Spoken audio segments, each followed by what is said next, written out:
Our first storyteller, Carmi Frankovich, will tell you how her involvement in personal development programs prepared her to embrace and then powerfully share her own coming out story at age 45.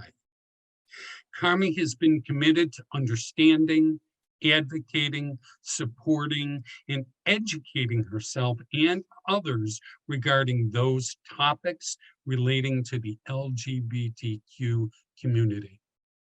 Carmi, my great friend, please welcome. Don't forget to unmute yourself.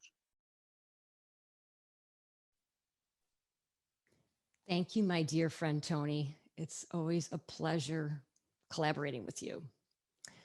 Hi, everyone. I am so thrilled to see all of you. Thank you for being here. I'm also very pleased and grateful that you have an interest in hearing my story and what I have to share.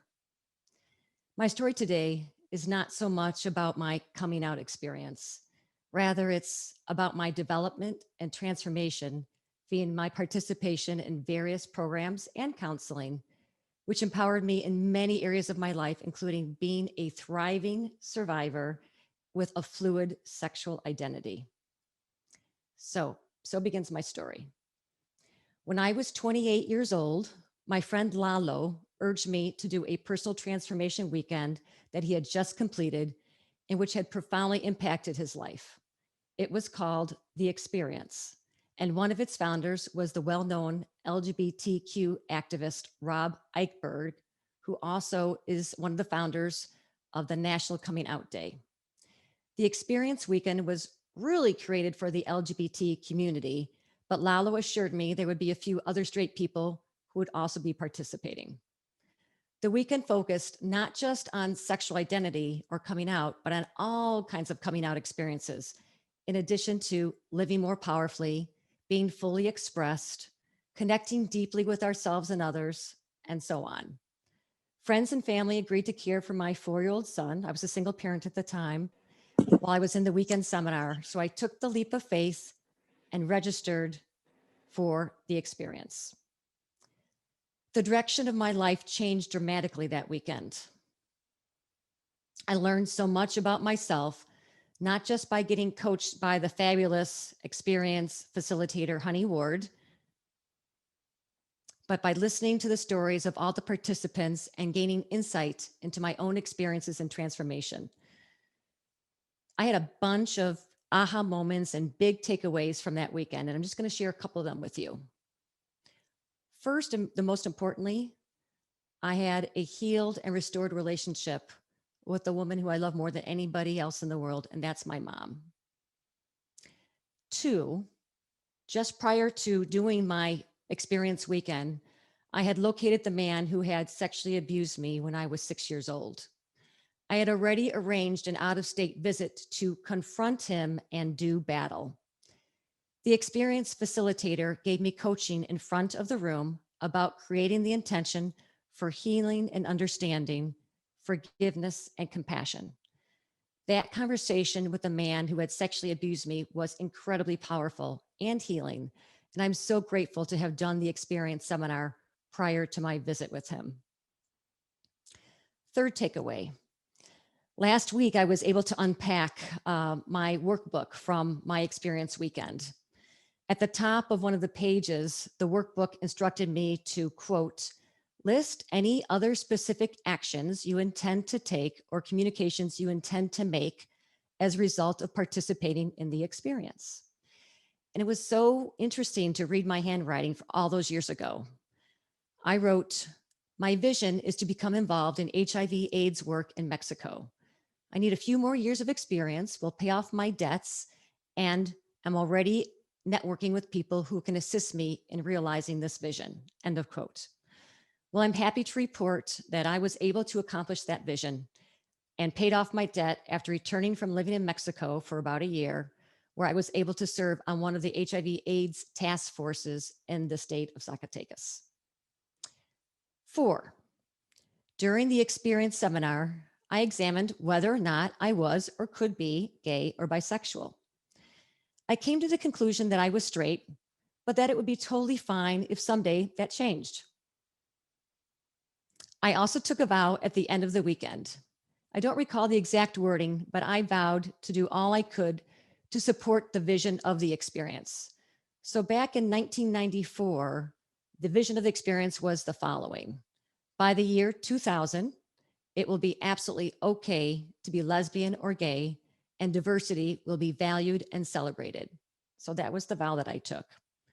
I had no idea how making that pledge would be the catalyst for my participation in countless trainings, rallies, groups, protests, counter protests, PFLAG meetings, workshops, panel discussions, my jobs, classes, etc., all focused on learning about, educating, and encouraging others about LGBTQ stuff. I am very passionate about supporting the LGBT community, which has been fueled by having listened to literally thousands of people's stories, starting back to when I was in college, which was a long time ago. There have been so many PFLAG meetings, self-help groups, classes, conferences, clients, friends, acquaintances, and sometimes complete strangers who have chosen to be vulnerable and share their stories with me. It is an inspiration and a privilege to witness their stories and share one of mine with all of you today. I cannot relate to what it's like to grow up as an LGBTQ person and all that that entails, but I can relate to the shame part that many LGBTQ folks experience, and that I also have worked hard to overcome due to my sexual abuse experiences. We resist talking about those things that make us feel yucky. And not only did I not talk about the sexual abuse, I completely blocked it from my memory for many, many years. It was scary when I first started sharing about the abuse, but I quickly experienced some relief, especially when others shared their stories of abuse with me. Embracing our vulnerabilities and talking about our shame has been researched by Brene Brown and many others. In her book, Brene Brown's book called Daring Greatly, Brene writes, shame hates having words wrapped around it. Shame derives its power from being unspeakable. Brene adds that the research indicates when people shared their stories and experiences, their physical health improved, the doctor visits decreased, and they showed significant decreases in their stress hormones. We all need to tell our stories and listen to the stories of others. Our lives depend on it.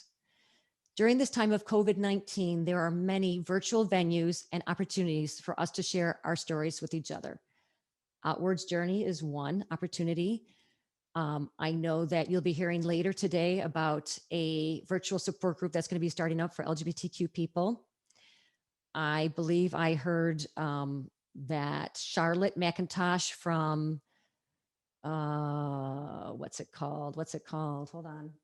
Gender Explorers is possibly going to be starting a walking group for trans and ally folk.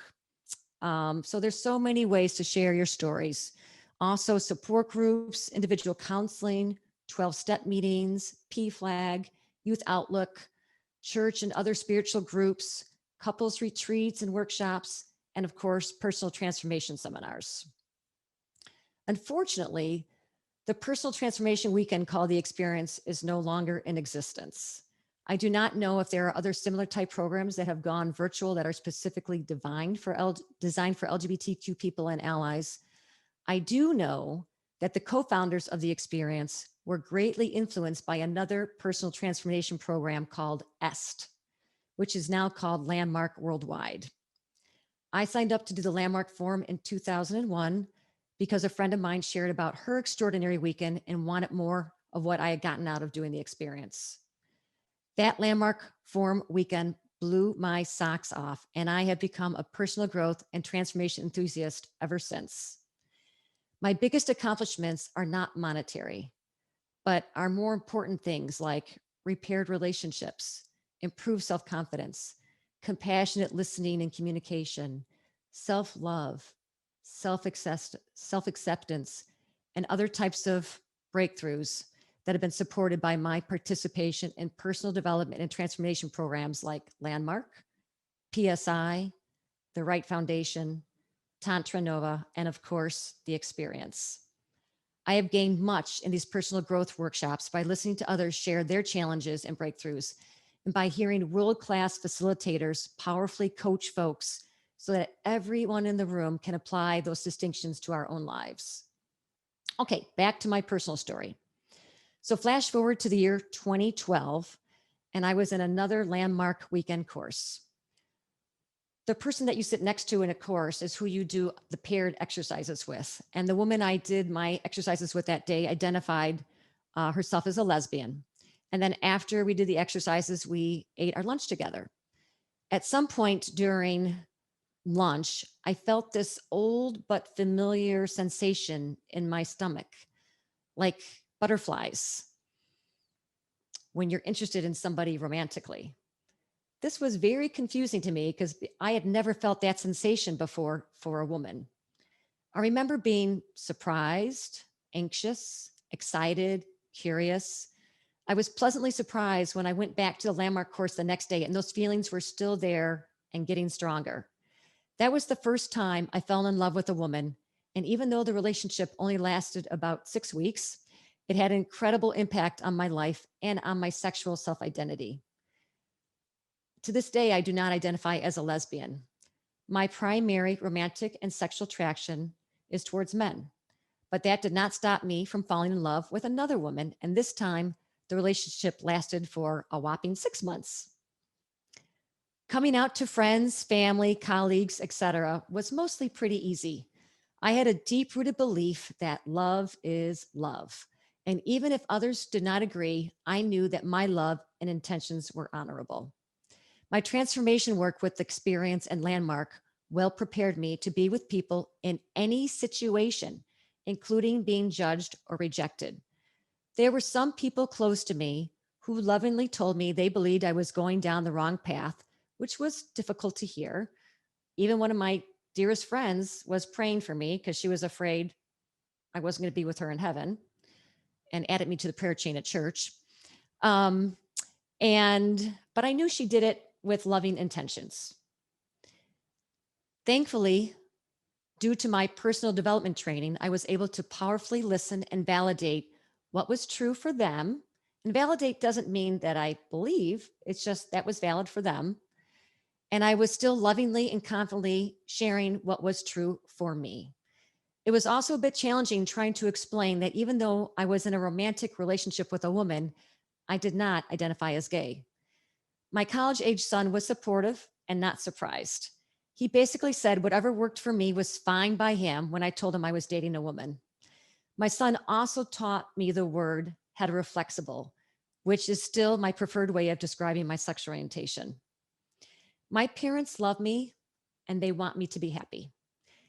In the beginning, they asked questions about, you know, how could this be? They were having a hard time wrapping their heads around the fact that their daughter, who does not identify as gay, was in love with a woman.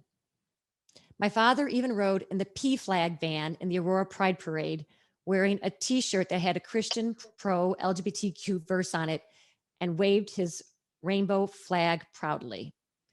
Not too long ago, I jokingly asked my dad if he would still love and support me if I identified as straight. He hugged me and said, he hugged me hard and said he would love me no matter the gender of my partner. We all have so many stories to share, some happy, some sad, some entail great suffering, or they're about having done some things that we're not proud of.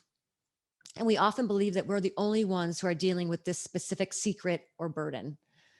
Oh, the relief when we discover there are others who have had similar thoughts, feelings, and experiences. There are others who will still love and care about us, even when they know those things about us. Again, I encourage each one of you, if you are not already doing so, to pursue participating in a virtual support group, workshop, seminar, retreat, or other venue in which you will have the opportunity to choose courage and be vulnerable. I promise this is the last Brene Brown quote for the day, but I'm going to read it to you twice. Brene writes, "To love ourselves and support each other in the process of becoming real is perhaps the greatest single act of daring greatly." One more time. to love ourselves and support each other in the process of becoming real is perhaps the greatest single act of daring greatly. In other words, we need to be a witness for each other. So, in closing, thank you for being a witness to my story, my vulnerability, and supporting me in the process of becoming real. Thank you.